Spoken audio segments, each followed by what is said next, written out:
Muchísimas gracias por acudir a esta cita, que es un homenaje a una mujer que tuvo una larga vida y una larga vida de lucha desde muy jovencita, desde los 12 años.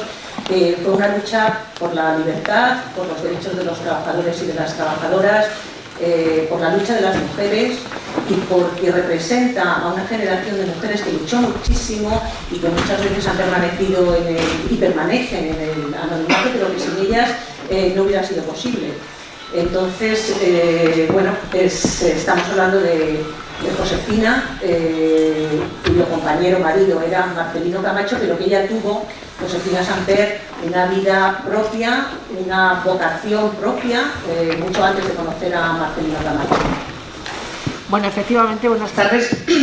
Mi compañera es Alejandra Costa, yo soy Sol Alonso y estamos aquí un poco para conducir este homenaje a Josefina Samper. A Carmen Barrios, autora de un libro llamado Rojas, y a Carmen le gusta recordar a Josefina como la niña que gritaba contra el cesto de lechugas. Es el título de un cuento real y dedicado que vamos a escuchar en la voz de su autora. Adelante, Carmen, estás por aquí ya, ¿verdad? Pues ahí tienes tu micrófono. Hola, buenas tardes. Lo primero que tengo que decir es que estoy muy orgullosa de participar en este acto de homenaje a una mujer luchadora y roja como era Josefina Samper. La niña que gritaba contra el cesto de lechugas. La pared de la mina abierta, en la que se colgaba mi padre para poner barrenos, me parecía un abismo. Más que un abismo, una catarata de cantos a punto de desplomarse. Cada vez que mi padre detonaba un barreno, llovían piedras. Ese era su trabajo, demoler la pared sin caer él también al abismo. Desde muy niña acudía a llevarle la comida al pie de ese abismo y siempre pensaba lo mismo. ¿En qué había mejorado las condiciones de trabajo de mi padre? En realidad, la única diferencia residía en que antes trabajaba en una mina bajo tierra y ahora el cielo cubría su cabeza. Pero el riesgo seguía siendo enorme. Si mi madre lo hubiera visto ahí colgado, esquivando piedras, no sé.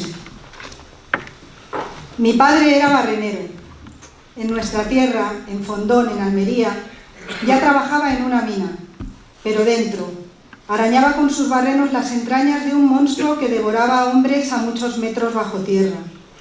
Un lugar del que cada día salía alguno destrozado del tajo. Trabajar era jugar a la ruleta con la muerte.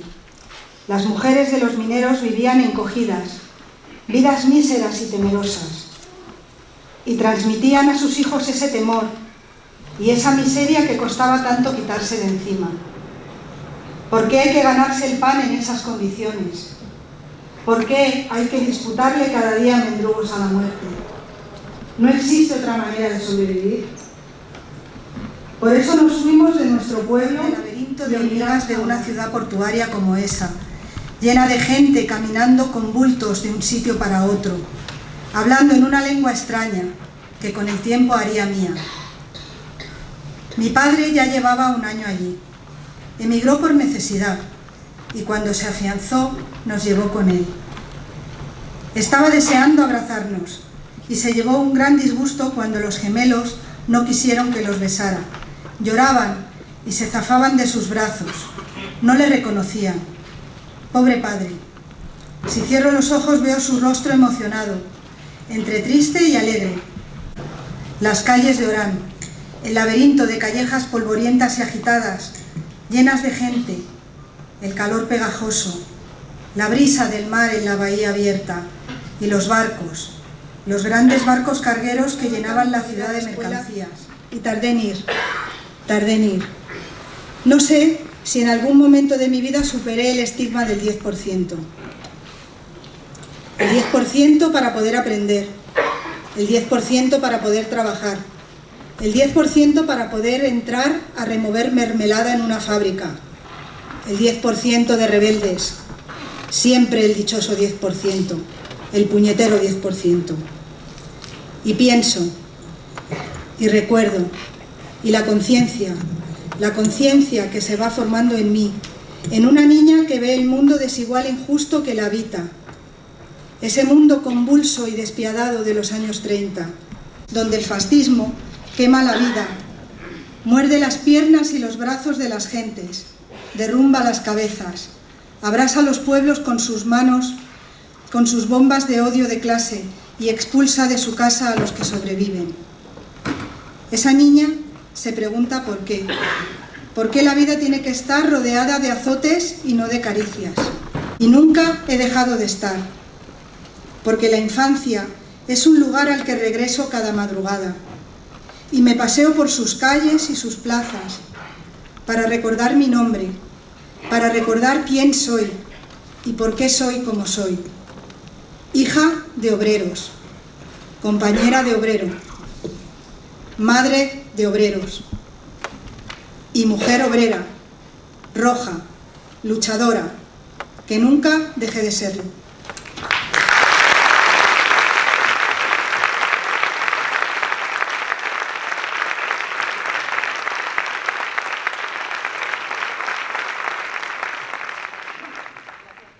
Ha sido un relato emocionante y ahora sin más, porque tenemos poco tiempo, vamos a pasar a ver un vídeo sobre Josefina. Almeriense de Fondón, luchadora, sindicalista de Comisiones Obreras, impulsora del germen del actual movimiento feminista, viuda del mítico líder de Comisiones Obreras, Marcelino Camacho, Josefina Samper tuvo muy clara desde niña su vocación por la lucha obrera. En Orán, Argelia, a donde su familia tuvo que emigrar en busca de un futuro, dio su primer paso al empezar su militancia en las Juventudes Socialistas Unificadas con solo 12 años. A los 14 se afiliaría al Partido Comunista de España de la mano de Roberto Carrillo, hermano de Santiago Carrillo. Su labor fue ingente, ayudando a los inmigrantes y refugiados políticos que llegaban hasta allí. Recogíamos cosas por las tiendas para los refugiados políticos, decíamos. Nos íbamos al puerto, alquilaban una barquilla y íbamos al barco a llevar. Ellos nos echaban unos cordeles, nosotros unas capacho o lo que fuera, nosotros se lo llenábamos con lo que habíamos recogido, lo subíamos. Y así fue como conoció en 1944 a su futuro marido, Marcelino Camacho, con quien se casaría en 1948. Y dice, ¿y cómo llegó? Digo, con una gorrilla así, con una P. ¿Y la P de qué era? De presidario. Una delante del pecho y otra en las manos. Así conocí a Marcelino. Tras el indulto de Franco y con 2 hijos en el mundo, Genia y Marcel, regresan del exilio en 1957 y se instala definitivamente en el barrio madrileño de Carabanchel, muy cerca de la cárcel, por mera intuición de Josefina, tal y como ella recordaba no hace mucho. Estuvimos 3 años en Lavapiés viviendo con una prima hermana de Marcelino y un hijo que tenían también. Y luego pues empezamos a buscar y la hermana de un compañero que estuvo también, uno de los que se escapó del campo de concentración con Marcelino, pero le contó lo que nos pasaba y nos mandó para dar la entrada del piso que tenemos. Entonces cuando ya mandó, dice, bueno, ¿tú quieres que sigamos aquí en Lavapiés o qué hacemos? Digo, no, vámonos a Carabanchel. Nadie sabe por qué, pero yo sí. Yo me lo imaginaba, es que en Carabanchel voy a estar más cerca de la cárcel. Como así fue, que muchas veces iban dando, ¿no? Allí continuaron con su actividad política y sindical clandestina, lo que llevó a Marcelino a prisión en numerosas ocasiones, la última en 1972 por el proceso 1001, en el que le cayeron 20 años de cárcel. Fue cuando Josefina y otras mujeres, algunas de ellas esposas de presos también, crearon en 1965 el Movimiento Democrático de Mujeres, germen del movimiento feminista. Querían mejorar sus condiciones y a esa causa se dedicó casi en exclusiva Josefina, además de alimentar a su familia y ayudar a otras.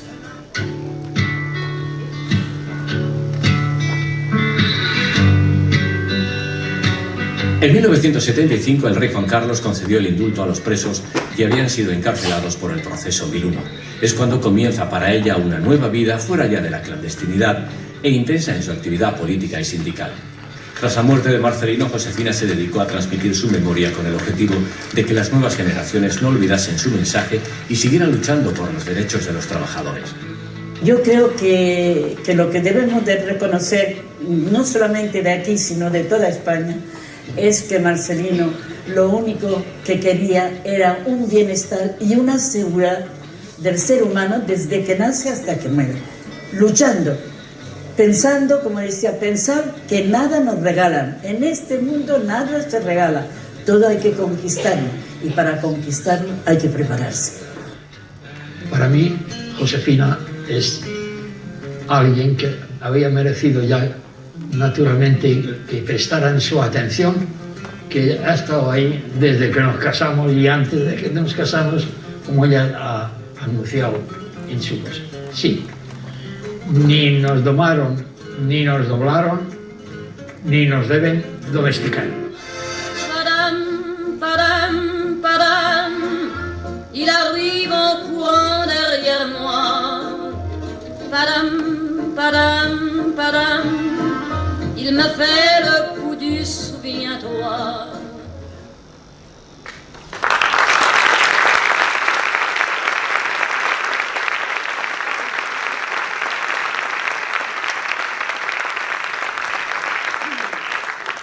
Bueno, vamos a dar ya la bienvenida a los primeros invitados a este homenaje tan certeramente titulado La mujer y su lucha. Están con nosotros en aquel lado, al lado de Alejandra está Jenny Camacho, a mi izquierda tengo a Marcel Camacho, son los hijos de Josefina y de Marcelino, y está en medio de todos nosotros Natividad Camacho, cuya coincidencia de apellidos es una pura casualidad, pero de alguna manera forma parte también de la familia, y en algún momento se sintió tan Camacho como sus primos o sus primos hermanos. Natividad naturalmente ha conocido muy bien a esta familia, ha estado 7 veces encarcelada, militante de Comisiones Obreras y del Partido Comunista, estuvo también muy vinculada al Movimiento Democrático de Mujeres y fue toda una activista en cuestiones de género en su propio barrio. Natividad es la responsable como fundadora de Comisiones Obreras Textil de Madrid. Muy buenas tardes a los tres, muchísimas gracias por acompañarnos. Qué imágenes más bonitas, no sé si las habéis visto ya, ¿no? Sí, ya habéis visto estas imágenes. Igualmente emocionantes, ¿no? Sí. Vale, estupendo. Muy bonito. Muy bien, hago esta pregunta a los hijos, podéis contestar un poco como sintáis más libres.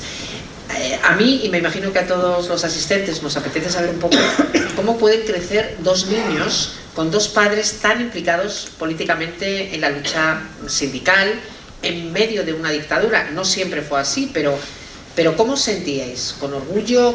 ¿Con necesidad de implicación? ¿Con miedo en algunas ocasiones? ¿Cómo vivíais estos padres tan combativos? Pues la verdad es que así como lo dices, pues parece que es algo como excepcional, pero para nosotros no lo era. O sea, esa era pues, la vida de cualquier familia y vas creciendo poco a poco. De momento es que además de pequeñito, pues no te piensas todo eso, ¿no? Lo que sí teníamos mucho en Argelia era una cosa que nos decían a menudo y era la conciencia que nosotros allí no estábamos para quedarnos, que nos iríamos a España.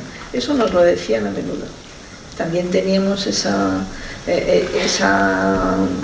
conocimiento de que nosotros formábamos parte de un grupo en el que una cosa importantísima eran los camaradas, que no se decían, hablábamos en francés, no se decía les camarades, se decía les tontons. O sea, había esa precaución incluso allí de lo de que en camaradas se disimulaba, ¿no? Más allá que eso, en esa edad, pues yo creo que con eso ya armábamos un poco la cabeza. Y luego, Perdona, Genia, pero cuando regresáis a España, tú tienes 7 años. Fuiste detenido. Sí, creo que compartiste cárcel con tu padre. El niño no salió subversivo. Sí, No podía ser de otra manera. no podía ser de otra manera. Yo, hay cosas que uno recuerda y otras cosas que le cuentan. Y las que le cuentan cuando uno es muy pequeño, pues se las cree, sobre todo porque te las cuenta tu madre.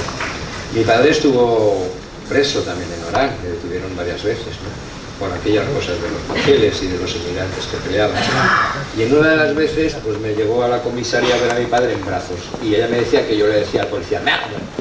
Y debía ser la primera cosa que debía aprender poquitas más. Eso explica el cómo, cuando uno nace en ese ambiente, uno nace dentro de ese ambiente. Entonces se genera un ambiente de supervivencia y de lucha que no puede ser el mismo. Eso explica eso y también muchas cosas después, ¿no? Deciros también que en lo de las detenciones, bueno, pues nosotros, yo desde que recuerdo, Desde que recuerdo, pues mi padre le meten en el 67 en la cárcel, ya por primera vez, y ya no volvió a salir, de una manera hasta unos meses, cuando en 2001. Y pues imaginaros, en esa época, pues yo tenía 15 años, ¿no? Cuando cumplí los 16, que era en mayo, en el año 69 había matado a Ruano, lo habían tirado por una ventana, yo estaba en las comisiones de enseñanza media. Las comisiones de enseñanza media era una organización que creamos en los institutos combinado con gente, trabajadores y demás. Estaba Pepito Casado, por ahí, otros, ¿no?, que nos reuníamos, y finalmente unos y otros en la clandestinidad. En la clandestinidad lo que hicimos fue, los hijos de los comunistas, reunirnos a su vez. Y además los hijos nos conocíamos y hacíamos guateques y izquierdas. En realidad hacíamos reuniones. Y de ahí montamos las comisiones de enseñanza media, en mi caso del instituto. Y entonces dentro del instituto me detuvieron. La policía cuando yo tenía 16 años y me sacó del aula, ante el estupor de todos los estudiantes. En realidad, y lo único que hacíamos era organizar bailes y viajes de fin de curso y poco más. Eso sí, también teníamos una vietnamita y hacíamos panfletos y revistas. Entonces, bueno, pues éramos peligrosos por la policía. Como habíamos estado en estado de excepción durante todo ese tiempo y habían ilegalizado el SDEOM, que era el sindicato de estudiantes que estaba en la universidad, pues a todos los que estábamos ahí nos detuvieron. Fue la caída del instituto. Todos éramos menores, el que más tenía 17 años y el que menos 14. Nos llevaron todos porque los presos políticos luchaban por el estatuto del preso político, y estuve 3 meses con mi padre en la misma celda, incomunicados, que nosotros salíamos, saludábamos a la familia y se iba, porque nos grababan las conversaciones para ver si podían, nos grababan con magnetofón las conversaciones, teníamos una ruta para las comunicaciones. Y entonces de ahí, los últimos 3 días, claro, es que me tocó todo de una sola tacada, los últimos 3 días fue una huelga de hambre. Hicimos la huelga de hambre, entonces yo entré en la huelga de hambre, a los 3 días de la huelga, ellos siguieron 2 o 3 días más. A mí al tercer día el juez ya decidió poner en la calle aquel expediente de chavales, que el que más tenía 17 años. Hubo alguno de 15 y de 14 que no pudieron procesar porque eran menores de edad. O sea, que imaginaos cómo era la cosa. Tu madre, Josefina, ¿Y os quedabais solas? Bueno, ella era muy luchadora y muy combativa, pero supongo que también tenía un instinto de protección hacia tus hijos. Hombre, yo creo que sí. Mi madre, el instinto de protección, mi madre tenía instinto de lucha, ¿vale? Y eso es lo que hay que entender. Y dentro de la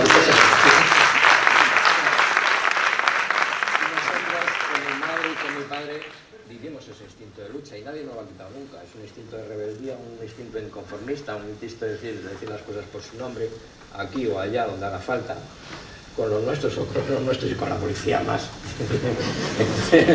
Pues entonces lo que sucedía a mi madre es que se hizo más fuerte en esas circunstancias más difíciles. Creo que Jenny quería comentar algo al respecto, ¿no? Quería decir que solo viví desde fuera, claro. Y mi madre...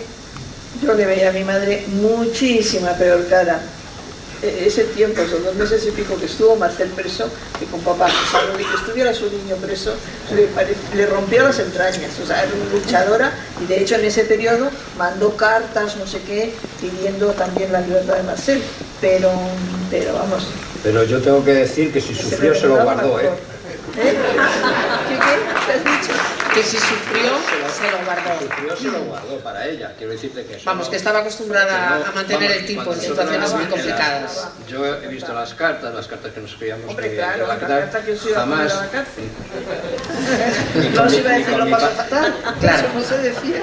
Claro, pero yo, por ejemplo, me imagino cuando tuvo que contaros... Ya, pero eso no ha sido así siempre, ¿eh? Cuidado. No, yo he visto, nosotros hemos conocido mucho a los presos y a las mujeres de los presos. La situación era tremenda y había gente que se derrumbaba. Pero es comprensible que se derrumbara. O sea, que no, mi madre no se derrumbó nunca. Yo le he visto solamente a mi madre una situación muy difícil. Y es cuando un médico sinvergüenza y que habría que haberle pillado en ese momento, le dijo que mi padre tenía un aneurisma. Y entonces le llamaron por teléfono en una huelga para sacarle de la huelga y a ella del encierro y no sé qué. Bueno, a ella hicieron varias putas, a mí me han hecho muchas putadas. Pero esa fue una de ellas y claro, mi madre se vino abajo porque pensó que mi padre se moría en un par de días. Un aneurisma es que se te abre la vena y es muy buena. Sí, claro, son en un hospital penitenciario, pues podéis imaginar. Y entonces luego fue el médico Zarco, el médico del corazón, y le dijo que era mentira. El tío había confundido una porra de la aorta por un aneurisma. Anda que no hay diferencia entre una porra de la aorta, que es una deformación, con un aneurisma que se te abre la arteria así, ¿no? Y entonces ahí mi madre yo la vi muy difícil, una situación muy difícil.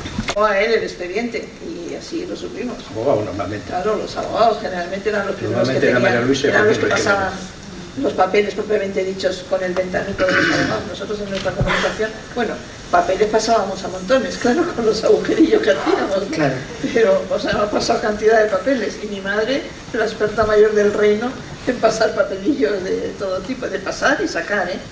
Y bueno, en comisiones obreras, incluso Marcelino era joven, o sea que era la población laboral de aquel momento, sobre todo en Madrid, en general en España, era muy joven. La labor que hacía Josefina, especialmente tenía una habilidad especial, o por lo menos que a mí me llamaba la atención. Había dos cosas que no sé por qué te fijas cuando eres más joven, ¿no? Y es que cuando arrancaba a cantar la Internacional lo hacía en francés. Se ve que le salía, sí, no sé, ese detalle siempre me quedó cuando arrancábamos la Internacional, luego ya muchos años después. La relación de Josefina con todos los corresponsales extranjeros era como una fuente de primerísima mano. O sea, tanto Le Monde como el National Zeitung alemán, como el Time, todas las reclamaciones que hacían los presos en la cárcel, especialmente Marcelino, que escribía a todo bicho viviente, se las pasaba, todas las reclamaciones que hacía se las pasaba a los corresponsales, que luego las incluían en las crónicas que mandaban para su país. O sea que la labor de Josefina desde el punto de vista activista, militante, era muy inteligente, muy eficaz, porque tanto la solidaridad como las noticias no iban en una sola dirección. Cuando Josefina y Vicenta y quien caíamos por allí hacíamos el recorrido para quién había que visitar, ellas mismas y sin mayor burocracia, eso sí, con sus buenas anotaciones, distribuían a las familias de los presos. La labor con las mujeres del resto de los presos fue fantástica, porque no solo había que pensar en sus presos, entraron en un proceso de conocimiento de su propia capacidad, de lo que eran capaces de hacer ellas por la libertad, en contra de la dictadura, por organizar mejor las comisiones obreras, por comunicar bien con los abogados. Natividad, con todo lo que estás contando, a mí me gustaría saber qué hubiera pensado Josefina del último 8 de marzo, de la explosión que está viendo ahora mismo de un movimiento feminista que nos va acaparando cada vez más, porque es cierto que durante algunas décadas muchas mujeres nos hemos dormido en los laureles. Bueno, yo creo que estaría tan contenta como yo. Pienso que este 8 de marzo ha puesto de relieve pues todas las luchas que se han acumulado durante muchos años. Yo creo que en el caso de Josefina, pero en el caso de Vicenta o de Dulcinea Bellido o de las compañeras todas del 1001, Mariluz, la mujer de Soto, de Saborido, yo creo que ellas mismas empezaron en una evolución personal muy avanzada. Yo, la visión que yo tengo de Josefina Samper no es la de la esposa de Marcelino, exclusivamente. Por supuesto, era su esposa, que era su compañera de toda la vida. Pero la percepción que yo tengo de Josefina es una mujer inteligente, capaz, súper práctica, que resolvía las cosas de una manera muy ágil. Y luego con un sentido de ese temple histórico que tiene esa generación, que ha vivido desde muy pequeña las consecuencias de la guerra civil, etcétera, que yo creo que eso fue como un regalo para la gente más joven como yo. No quiero acabar sin contaros dos cosas que personalmente me confortaron mucho, ¿no?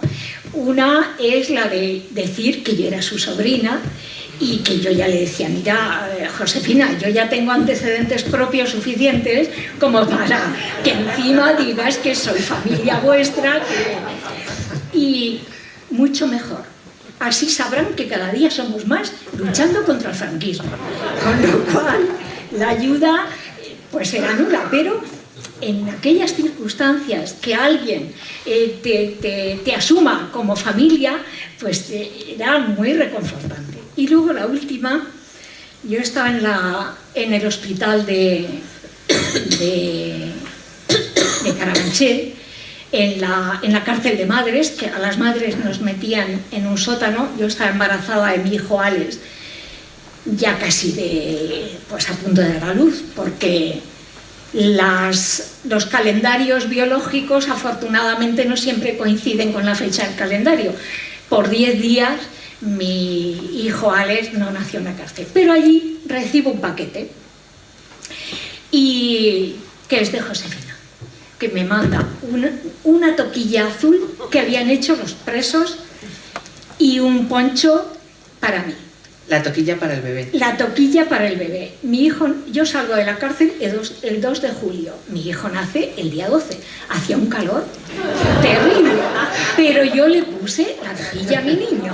Y esto es algo que me va a acompañar siempre, ¿no? Esa idea de la solidaridad, esa cosa cercana, del afecto, de saber que estás en un momento difícil, complicado, por supuesto con el temple que ella hacía llegar, ¿no? Pero que haya esa cercanía que tenía Josefina y ese afecto y esa simpatía, yo creo que nos ayudó muchísimo. Genia quería...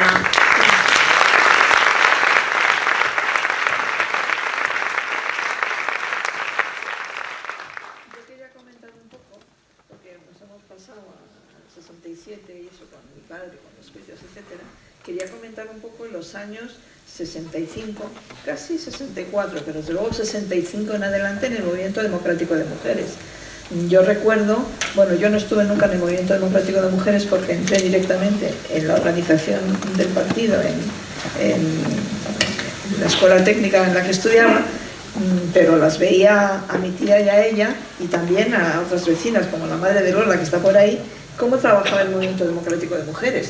Ese era su lugar de militancia. El 65 es un año de eclosión en general, y las mujeres pues trabajaban ahí y trabajaban pues intentando infiltrarse en la asociación de la Ascensión Sedeño, que mi madre además, con ese desparpajo que tenía, efectivamente ella se pasaba la vida diciendo, aquellas eran de la Pilar Primo de Rivera, poco menos, y mi madre decía que ella era republicana y la tomaban un poco a guasa. Tú como eres francesa, le decían, y ella estaba hablando bien de la República permanentemente, pero en su trabajo pues hacían un trabajo de barrio, el trabajo central que hacían era hacia los mercados, contra la carestía, contra los servicios en los barrios. Recuerdo, por ejemplo, unas movilizaciones que hicieron allí al tamaño de nuestro barrio, de allí, por ejemplo, por los semáforos, que había habido accidentes que habían matado a un niño incluso, ¿no? Y recuerdo las distribuciones de propaganda que hacían clandestinas por la noche, que ella se iba con Dolores y se iban las 2 por la noche a repartir la propaganda. Recuerdo las reuniones en las iglesias, las diferentes iglesias que recorrían.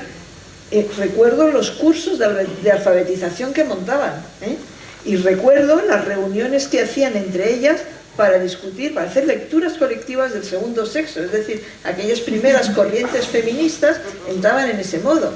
También entonces empezaban a dar charlas, a promover charlas sobre planificación familiar. Todo ese trabajo era trabajo del Movimiento Democrático de Mujeres. Del Movimiento Democrático de Mujeres hubo un grupo que trabajó más específicamente las cárceles, que eran mujeres de presos, aunque en estos años no son los años en realidad de surgimiento de las mujeres de presos, venían ya de bastante atrás. Por ejemplo, Carmen, la mujer de Simón, fue de las primeras con las prisiones de unos cuantos años antes, que empezaron con Natalia, también Natalia, efectivamente. Tiene apellido. Eso es. Y ese movimiento, pero ya en esta época, que yo he conocido más la cárcel, pero no quiero omitir la otra, porque efectivamente bueno, pues estaban ya de antes, o sea, las mujeres se organizaron con las cárceles y la solidaridad hacia los presos, ¿no?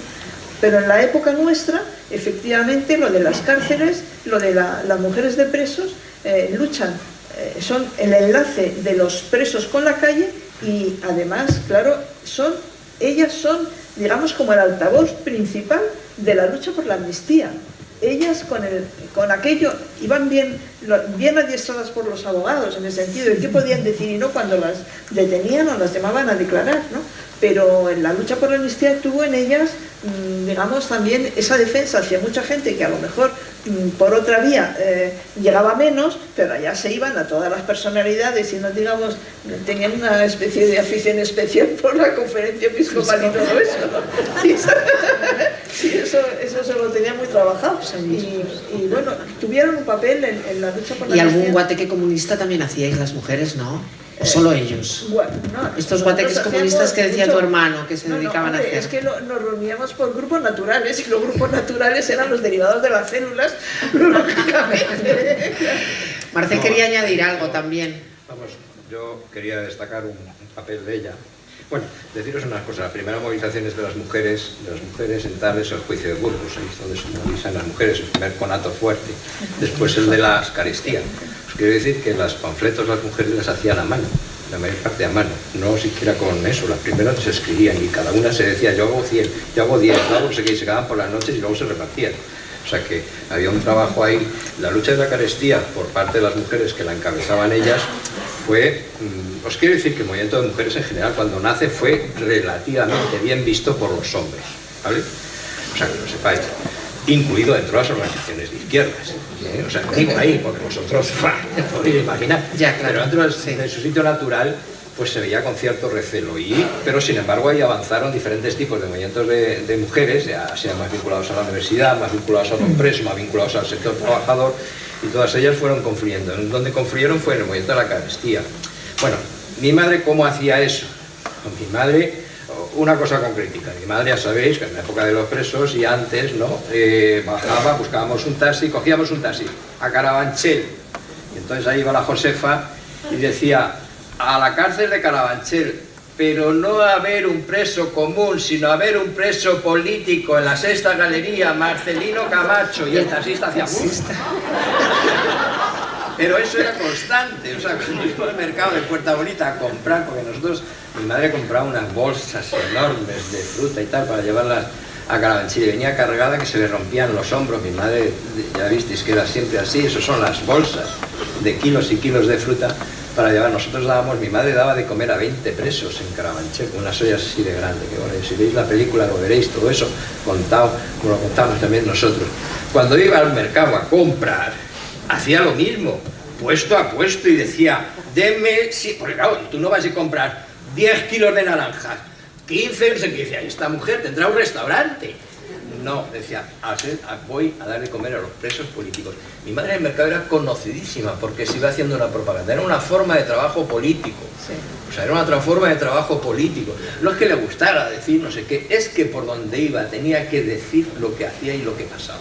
Bueno, y ella sabía, además de no había grupos de WhatsApp, su espíritu de lucha, se había dotado, como hacíamos todo el mundo en aquella época, un sistema de protección ante la lucha. Ella tenía el derecho ineludible de defender a su marido en cualquier circunstancia, porque la ley le protegía.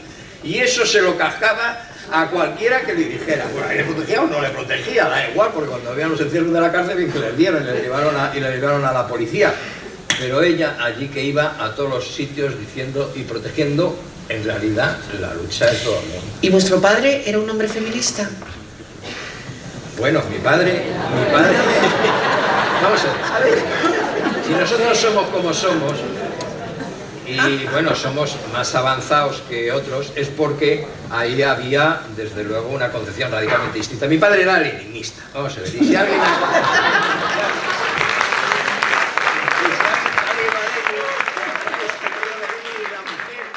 que decía, la mujer no se libera mientras no se libere económicamente, cuando no dependa de nadie, y eso era Mi madre fue pantalonera toda la vida, mi madre vivió de su trabajo, incluso cuando mi padre trabajaba.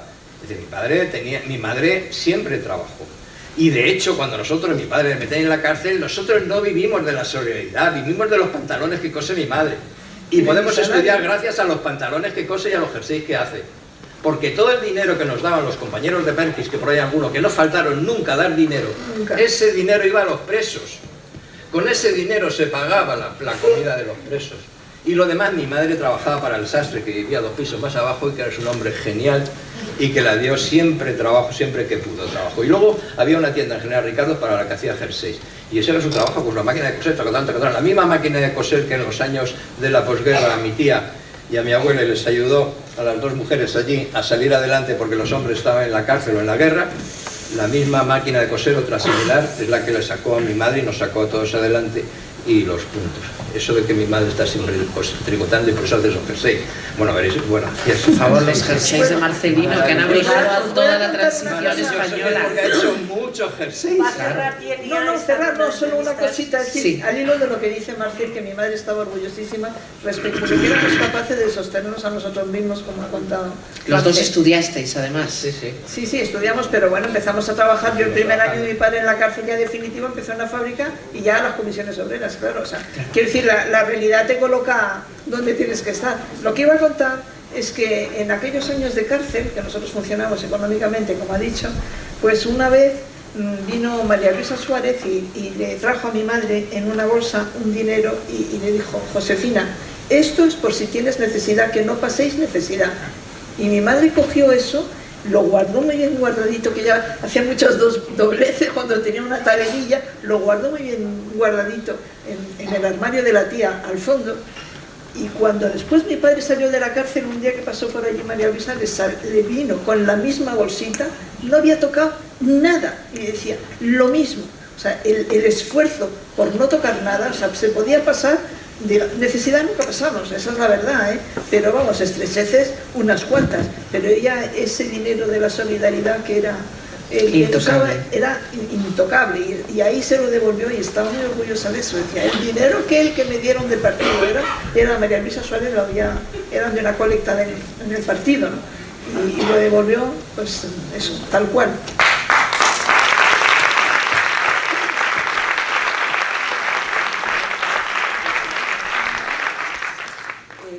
Apremia, así que bueno, seguiríamos hablando muchísimo sobre Josefina, pero vamos a tener que pasar ahora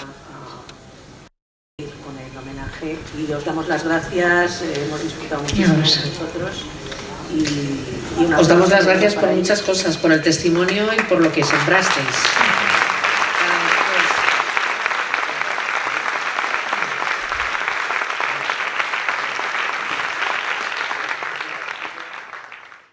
Y vamos a invitar a subir aquí al escenario con nosotros a los invitados siguientes, último bloque ya de este homenaje a Josefina Samper. Adelante, Cristina Almeida, abogada, por acotar un currículum muy extenso. Beatriz Panadero, responsable de Acción Sindical y Conflicto, Partido Comunista de España, Madrid. Jaime Cedrún, secretario general de Comisiones Obreras, Madrid.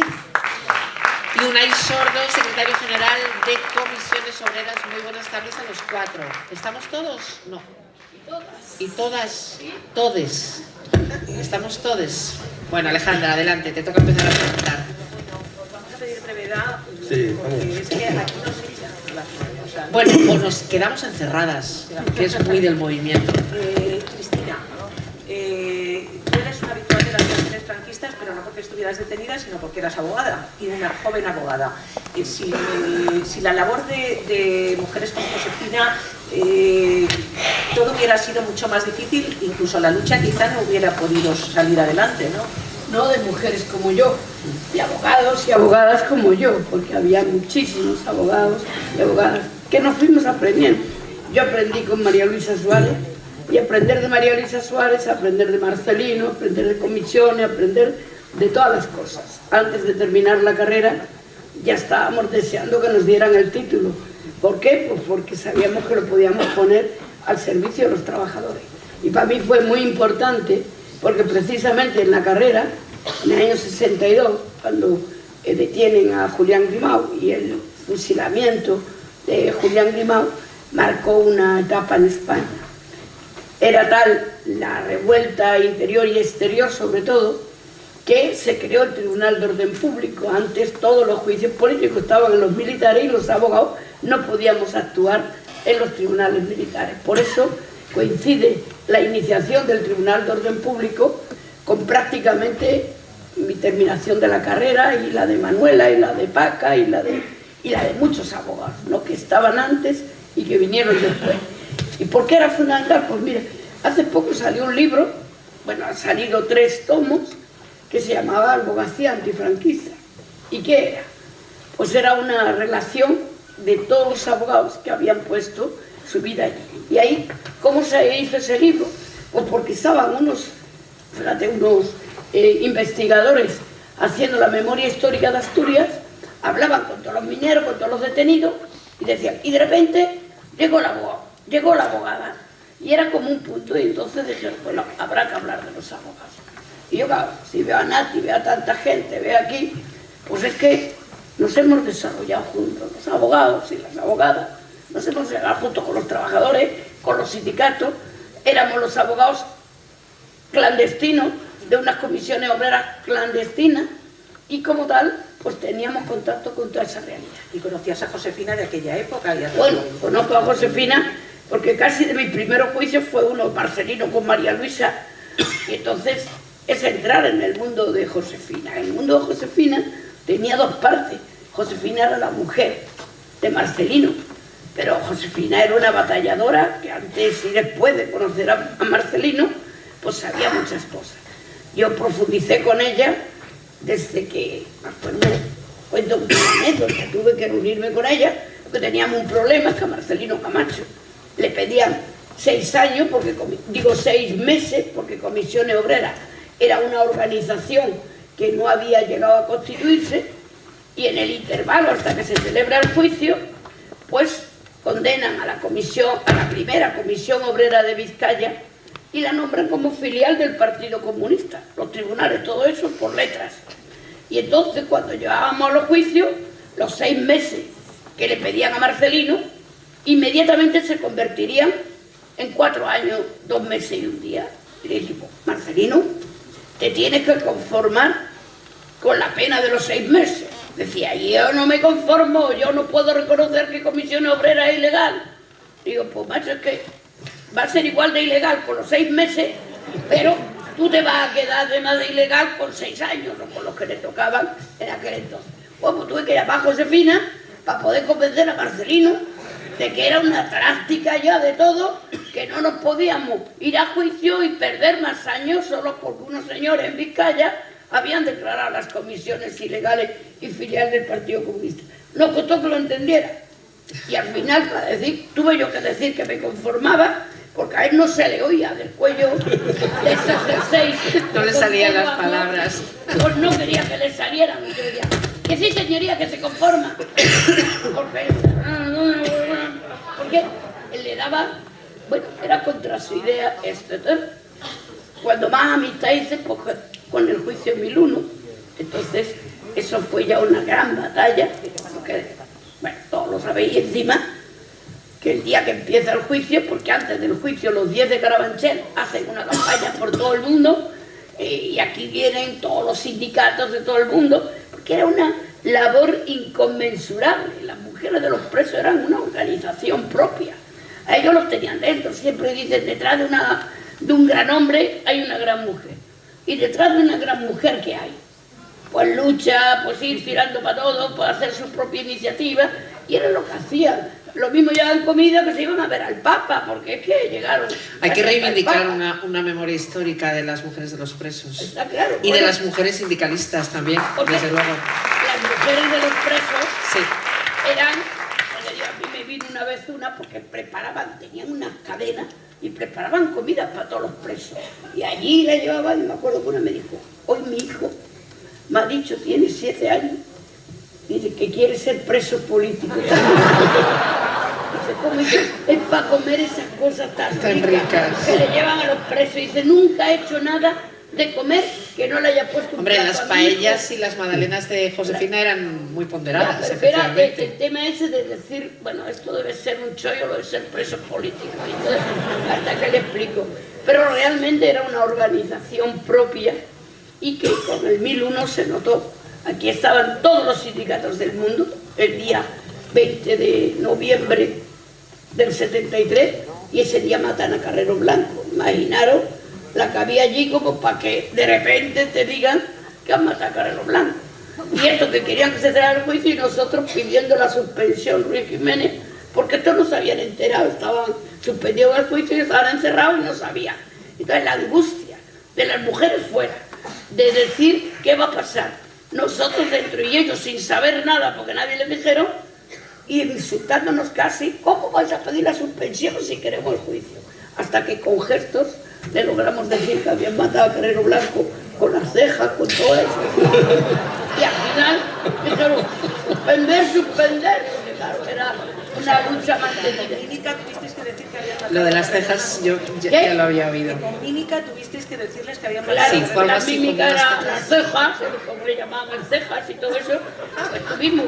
Pero ellos no se podían imaginar que un vicepresidente del gobierno de Franco salía por los aires ese día, ¿entiendes? Entonces yo lo sabíamos, decíamos, bueno, aquí estamos tal. Es más, vino un policía, se sentó delante, se puso delante de Marcelino, y dijo, don Marcelino, pasarán por encima de mi cadáver. Digo, si yo no quiero que pasen por encima de ninguno, más bien que no haya cadáveres, porque si no, no salimos de aquí, no sabíamos si íbamos a salir del juicio. Entonces la relación con esas mujeres, sobre todo hace 1001, porque hicieron un cuerpo compacto con Luz María, con tal, fue genial, porque era algo más que una relación de presos. Ellas mismas, que se dedicaban antes a lo mejor a reprochar a sus maridos que se metieran en el lío, se dieron cuenta que el lío era necesario, obligatorio, y fueron ellas las que se metieron en todos los que pudieron. Entonces ha sido una relación, y Josefina, ya te digo, no es una mujer, ¿sí? Yo creo que sí se oye, ¿no? Mejor que con eso. Sí. Si hace ruido, será por algo. Bueno, y yo creo no la que vamos a convencer. es que esté... Bueno, yo creo que en esa época todo el movimiento que hemos visto aquí a Dulcinea, cómo empezó, fue en torno precisamente a los presos, pero luego también fue en torno a una sociedad que necesitaba movilizar a las mujeres. Yo creo que los abogados y abogadas éramos unos militantes más, pero que teníamos un título oficial, que era la mejor arma que me han dado en mi vida para poder trabajar por cambiar las cosas en este país. Y por eso creo que se cambió de la mano los presos, las mujeres, los abogados y abogadas y la sociedad.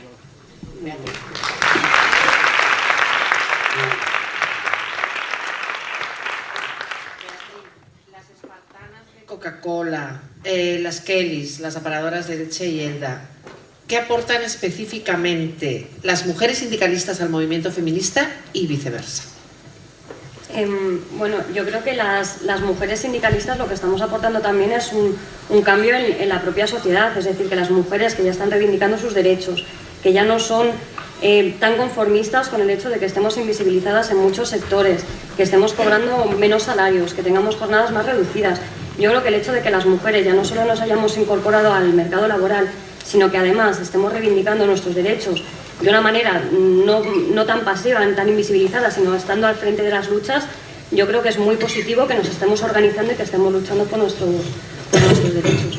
Entonces yo creo que desde las organizaciones sindicales, igual que desde el partido, las mujeres tenemos que tener un papel importante, un papel principal, sobre todo por la defensa de la igualdad, para no seguir como hemos estado anteriormente, y también para seguir el legado de grandes luchadoras como Josefina, que fue también precursora de movimiento feminista, desde el Movimiento Democrático de Mujeres, también la compañera que ha salido de las comisiones obreras, Mercedes González, que es la mujer que más alto ha llegado en un cargo sindical. Yo creo que poco a poco el estar incorporándonos en las estructuras sindicales y reivindicar los derechos, pues por supuesto va a ser positivo para una sociedad muchísimo más igual. ¿Lo comparten? Sí, lo comparto. Sí. De todas formas, en el sindicato hay una frase de Josefina que define muy bien el papel y la relación del hombre y la mujer en el sindicato. Ella dice, yo nunca he estado ni delante ni detrás, ni soy más valiente ni soy menos. Siempre hemos ido acompañados juntos, lo que ocurre es que cada uno tenía sus responsabilidades distintas, ¿no? Por lo tanto, yo creo que hay un y sin duda hay un gran cambio. Hay que tener en cuenta que en el año 76, por ejemplo, había 11 millones de trabajadores y trabajadoras como población activa. Lo que diría Pilar, las mujeres trabajaban mucho más, pero reconocidas oficialmente había 11 millones de población activa, por lo tanto muy pocas trabajadoras. En 95, poco antes, Comisiones Obreras ya había tenido la conferencia de hombres y mujeres, porque ya había crecido la clase obrera, digamos, la parte femenina de la clase obrera. En el 95, digo que en el 93 es cuando se crean todas las secretarías de la mujer, y ya empieza un trabajo que empieza a ser, yo creo, que mucho más intenso, mucho más de incorporación de la mujer al mundo del trabajo, a la actividad sindical, y por lo tanto, pues nos encontramos lo de hoy. Hoy los conflictos, prácticamente la mayoría de los conflictos que hay en estos momentos, no hay más que abrir la prensa, se verá que son protagonizados por mujeres, porque los grandes problemas ahora los tienen en cuanto al empleo, al mal empleo, al empleo precario, al paro y demás, lo están padeciendo fundamentalmente las mujeres. Es decir, yo creo que el patriarcado en esa sociedad se está manifestando en el mundo laboral de esta manera tan fuerte. Quizás también por eso el 8 de marzo tuvo esa importancia el paro laboral que hicimos, porque es el sitio donde tenemos que dar la principal batalla. Por eso es clave que Comisiones Obreras en este momento sea lo que yo creo que ya es un sindicato feminista. Muy bien.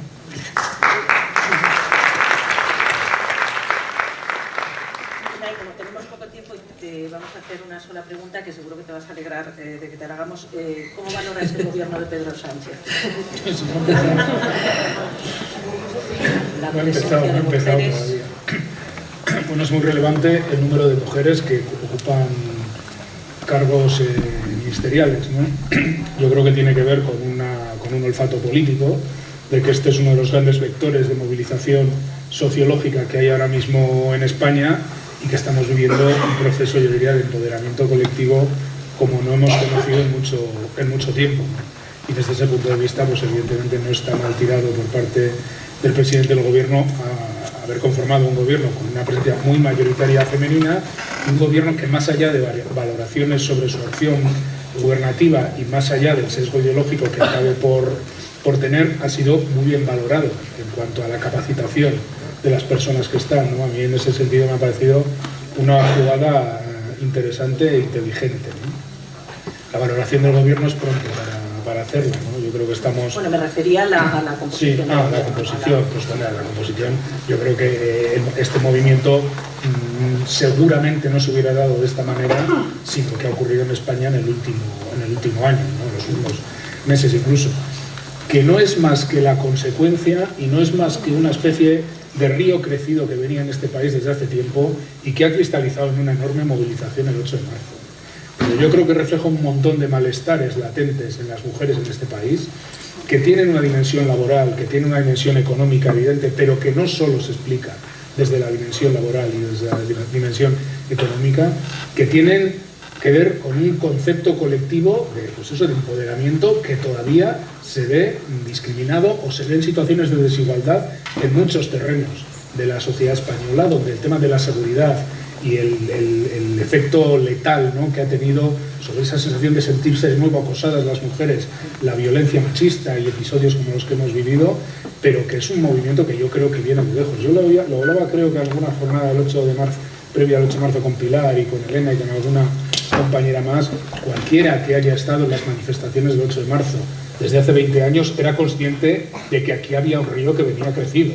El año pasado no fue tan histórico como este, pero las movilizaciones fueron importantes. Pero hace 2 años eran movilizaciones mucho más importantes que las que había, pues yo recuerdo hace 15 años, donde las manifestaciones, ahora que no nos oye nadie, pues no eran especialmente masivas, ¿no? Y sobre todo de mujeres jóvenes. Yo creo que ha habido de una eclosión a la conciencia política de las mujeres jóvenes desde conceptos distintos a lo que era acercarse a una ideología en términos clásicos como hemos vivido antes, la ideología comunista, socialista, la anarquista, la que fuera en aquel momento.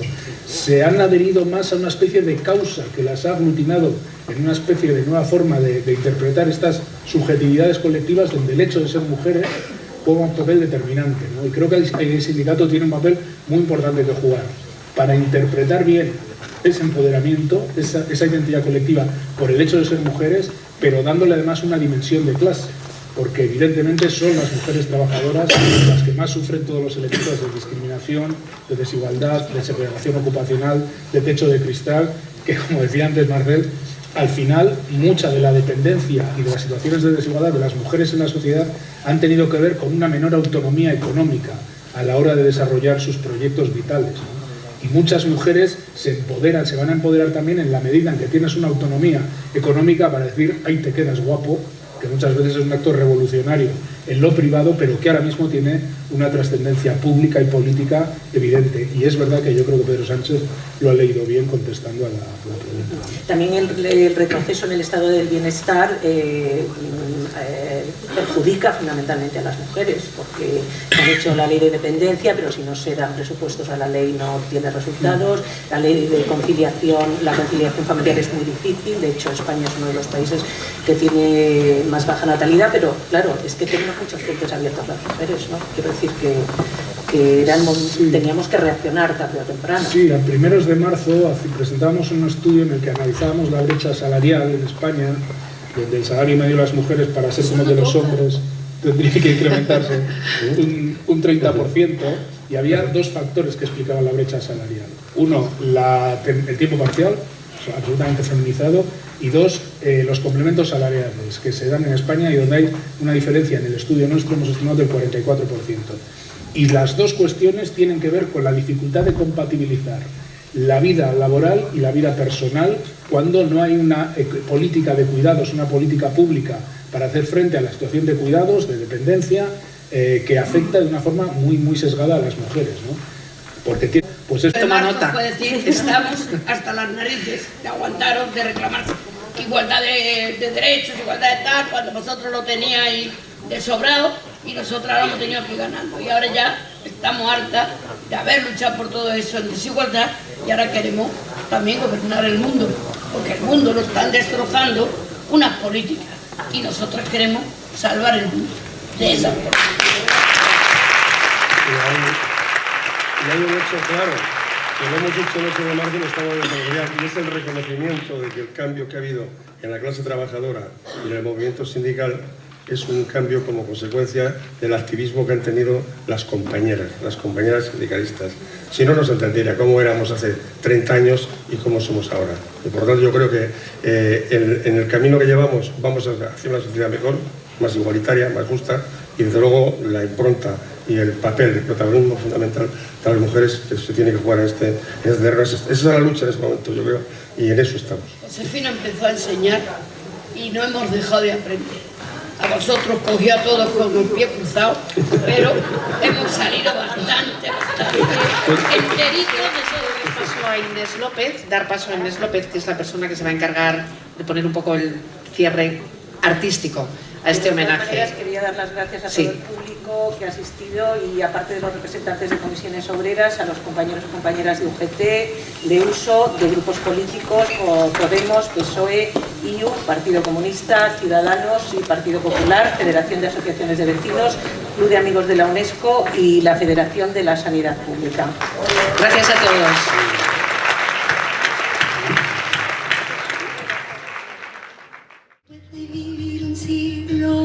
Es como descifrar signos sin ser sabio competente, volver a ser de repente tan frágil como un segundo, volver a sentir profundo como un niño frente a Dios.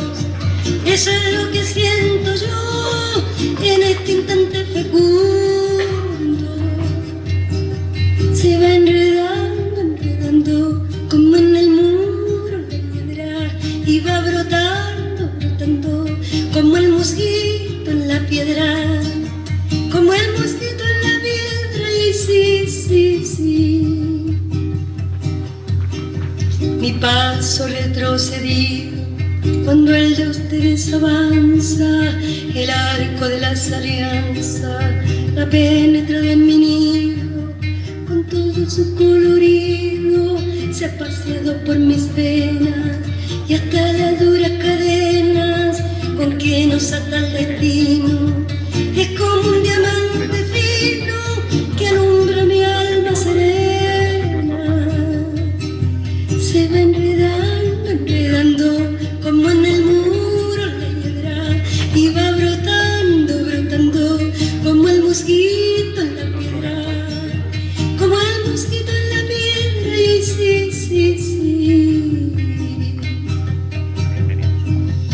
lo que puede el sentimiento, no lo ha podido el saber, ni el más claro proceder, ni el más ancho pensamiento. Todo lo cambia al momento, cual mago condescendiente nos aleja dulcemente de rencores y violencia. Solo el amor con su ciencia nos vuelve tan inocentes.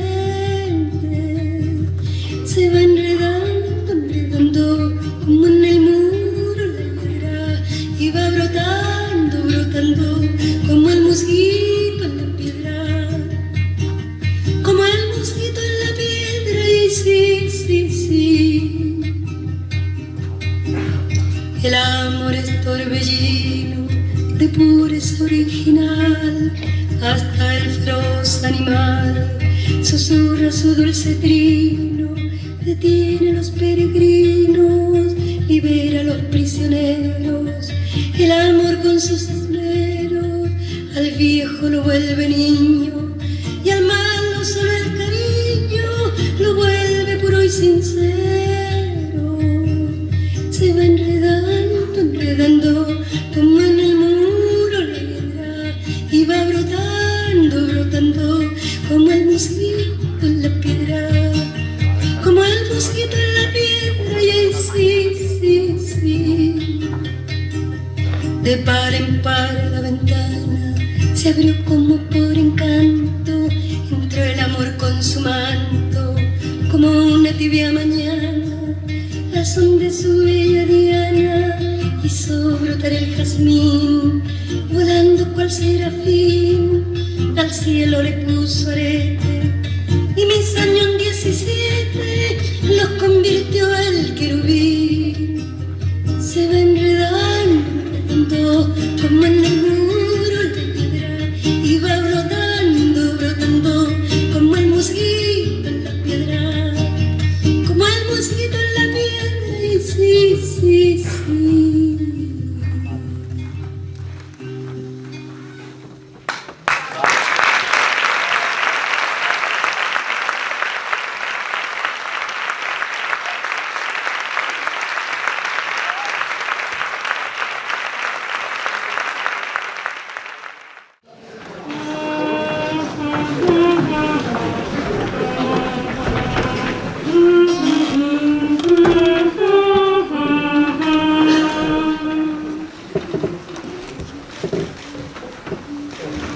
La